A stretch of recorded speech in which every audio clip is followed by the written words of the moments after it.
एक सुंदर और शांत तालाब था जहाँ सुबह सुबह सूरज की रोशनी पानी पर चमकती थी और हवा कमल के फूलों से बातें करती थी। इसी तालाब में रहता था एक शरारती मेंढक जिसका नाम था गोलू। गोलू बहुत चंचल था। वो पूरे दिन तालाब में कूदता रहता, कभी पत्थरों पर बैठता, कभी मछलियों के साथ रेस करता। गोलू को लगता था वो सबसे तेज है, सबसे स्मार्ट है और किसी से कम नहीं। उसी तालाब में रहती थी एक सुनहरी रंग की मछली जिसका नाम था सोना। सोना शांत थी, समझदार थी और हमेशा सबकी मदद करती थी। वो अक्सर गोलू से कहती, तेज होना अच्छी बात है, लेकिन घमंड करना ठीक नहीं। पर गोलू हंस देता। वो कहता, मैं इतना स्मार्ट हूँ, मुझे किसी की ज़रूरत नहीं। एक दिन आसमान में घने बादल आ गए। हवा तेज चलने लगी। थोड़ी देर में बारिश शुरू हो गई।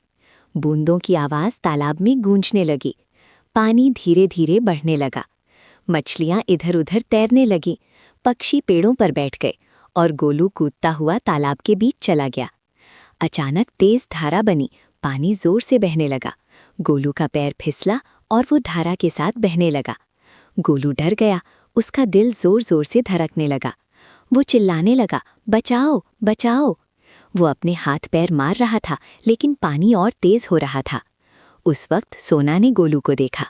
उसने बिना सोचे समझे सीधा गोलू की तरफ तैरना शुरू कर दिया। सोना ने जोर से कहा, गोलू शांत रहो, घबराओ मत, मेरे पीछे पीछे आओ। गोलू ने हिम्मत इकट्ठी की। उसने सोना की बात मानी और धीरे धीरे उसके पीछे तैरने लगा। सोना ने पूरी ताकत लगाई। वो गोलू को किनारे की तरफ ले जाने लगी। कुछ देर बाद दोनों सुरक्षित जगह पर पहुंच गए। बारिश रुक गई। आसमान साफ हो गया। सूरज फिर से चमकने लगा। गोलू थककर पत्थर पर बैठ गया। उसकी आंखों में आंसू आ गए।